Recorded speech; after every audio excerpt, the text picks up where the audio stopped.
علی کرم اللہ وجہ کریم نے فرمایا کہ کپڑوں کی خوبصورتی کوئی خوبصورتی نہیں ہے، بے شک علم و ادب کی اصل خوبصورتی ہے۔ علم ہے تو آپ خوبصورت ہیں، اور سماج میں لوگ یہ سمجھتے ہیں، اور ایسا ہے کہ جس کے باپ مر جانے وہ یتیم کہلاتا ہے، مگر ادب کچھ اور ہی کہتا ہے۔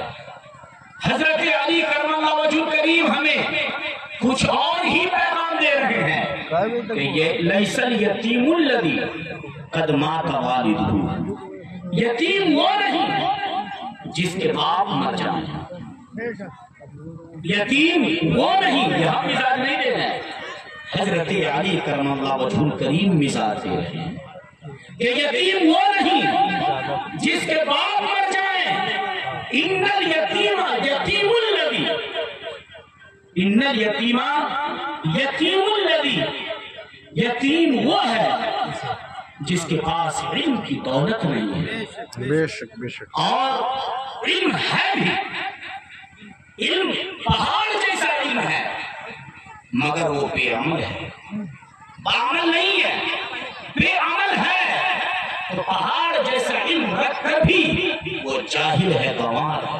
بے شک، یہ ہم نہیں کہتے، اللہ کے نبی نے فرمایا العالم من یعمل بالعلم وان کان قلیلا، عالم وہ ہے جو بعمل ہو اگرچہ اس کے پاس تھوڑا ہی علم کیوں نہ ہو۔ بے شک، سبحان اللہ، پہاڑ جیسا علم رکھنا کمال کی بات نہیں ہے، بلکہ تھوڑا علم ہو، بعمل ہو، سلیقے سے بات کرنا جانتا ہو، عالموں سے جب وہ گفتگو کرے اچھے سے گفتگو کرے، لگے کہ میں عالم سے گفتگو کر رہا ہوں، ایک پڑھے لکھے سے گفتگو کر رہا ہوں، تو وہ علم آپ کو فائدہ بھی دے گا۔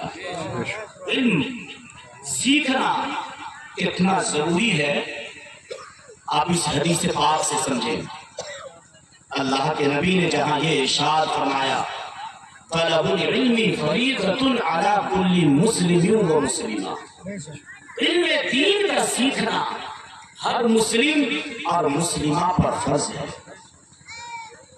کچھ لوگوں کے مزاج میں یہ بات بیٹھی ہوئی ہے کہ عورتوں کو حروف کی ادائیگی اور مخارج کے ساتھ پڑھنے کی کوئی ضرورت نہیں ہے۔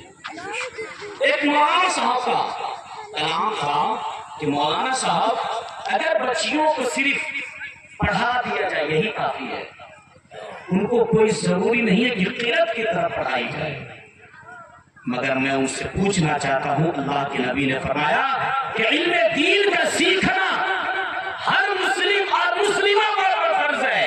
جس طریقے سے ایک مرد کو حروف کی ادائیگی، قرآن کو حروف کی ادائیگی اور مخارج کے ساتھ پڑھنا واجب ہے، ضروری ہے، اسی طریقے سے عورت کو بھی ضروری ہے۔ بے شک بے شک بے شک، اللہ کے نبی سرکار محمد مصطفیٰ صلی اللہ علیہ وسلم کی ایک حدیث پاک استاذ القراء، استاذ الحفاظ، خلیفہ حضور گلزار ملت حضرت حافظ و قاری قاری نسیم صاحب قبلہ اللہمہ جلت پور جو میرے استاذ محترم ہیں، آپ نے اپنی کتاب مرقات القرأت میں ایک حدیث پاک کو آپ نے نقل فرمایا ہے۔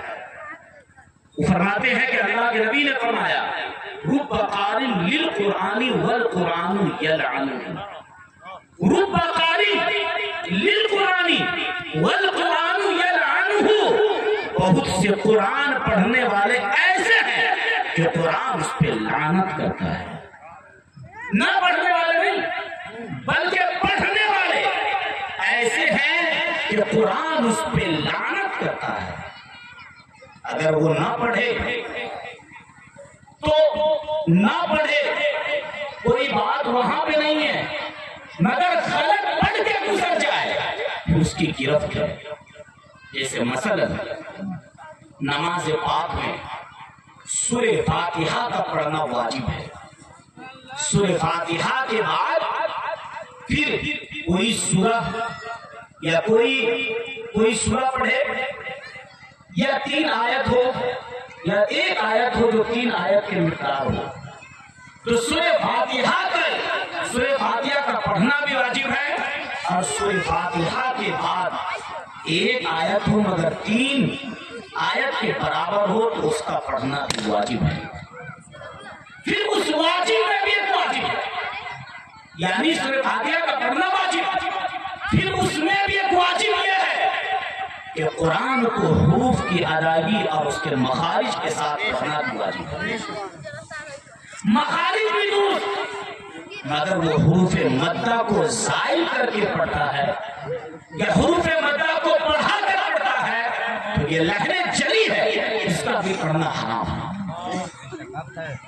اب چاہے وہ عورت ہو چاہے وہ مرد ہو، سب کے لیے حروف کی ادائیگی اس پہ واجب ہے. اس لیے علامہ انوار صاحب بھی لڑکیوں کا مدرسہ اس لیے ہی چلاتے ہیں تاکہ قرآن اگر لڑکے بہترین آواز میں پڑھے ہماری بچیاں ان کی شہزادیاں بھی قرآن کو صحیح حروف مخارج. نعرہ تکبیر، نعرہ رسالت، مسلک اعلی حضرت، علماء اہل سنت، جشن شب معراج، سرزمین انہاری، نعرہ تکبیر. اور میں اس بات کا کبھی قائل نہیں کہ ایک گاؤں میں اگر 2 مدرسے چلانے کی طاقت ہو، 2 مدرسے خلوص اور محبت کے ساتھ چلایا جائے تو غلط نہیں ہے. ضروری اس چیز کی ہے کہ 2 مدرسہ ہو مگر 2 مدرسوں میں اچھے طریقے سے تعلیم دی جائے. 10 کلو میں ایک مدرسہ ہو مگر ایک مدرسہ والا ابھی تک وہ صحیح سے پڑھا نہیں سکتا، 50 سال گزر گیا، تو میں سمجھتا ہوں اگر ایک قوم کی شہزادی قرآن پڑھ کے صحیح نماز نہ پڑھ سکے تو بیکار ہے. میں سمجھتا ہوں ایک گاؤں میں اگر 4 مکتب بھی کھل جائے اور ایک مولانا میں صرف 20 بچے ہو اور وہ مکتب چل رہا ہے تو یہ غلط نہیں ہے بلکہ اچھا کام ہے. ہاں ہمارا مرکز ایک ضرور ہونی چاہیے مگر مکاتب کہیں کھل جائے تو غلط نہیں ہے.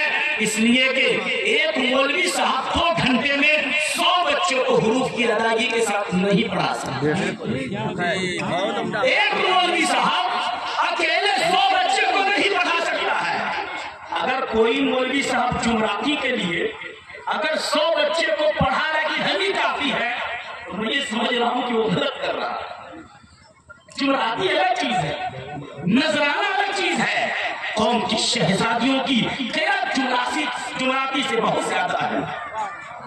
اس لیے ضرورت اس چیز کی ہے کہ ہم اپنی قوم کی شہزادیوں، قوم کے شہزادوں کے بارے میں ہم ضرور سوچیں. ہم یہ نہیں کہتے ہمارے بچے انجینئر نہیں ہونے چاہیے، ہم یہ نہیں کہتے ہمارے بچے ڈاکٹر نہیں ہونے چاہیے، ہم یہ کہتے ہیں ہمارا بچہ ڈاکٹر بھی ہو، انجینئر بھی ہو، پروفیسر بھی ہو، مگر وہ پروفیسر جب اپنے لائبریری میں بیٹھے اگر انگلش فراٹے دار بولتا ہے تو بہترین آواز میں قرآن کی تلاوت کرتا. اگر تلفظ ضروری نہیں ہوتا، اگر حروف کی ادائیگی ضروری نہیں ہوتی، اللہ کے نبی نے تلفظ تو دور کی بات ہے، تلفظ کے بعد ہی یہ ہو سکتا ہے زین القرآن باصواتکم، قرآن کو مسجل کرو اپنی خوبصورت آوازوں سے. آپ پڑھیے گا الحمدللہ رب العالمین الرحمن الرحیم مالک یوم الدین. کون سی خوبصورتی ہے بھائی، کون سی خوبصورتی ہے اس میں؟ حروف کی ادائیگی نہیں تو خوبصورتی تو بہت دور کی بات ہے.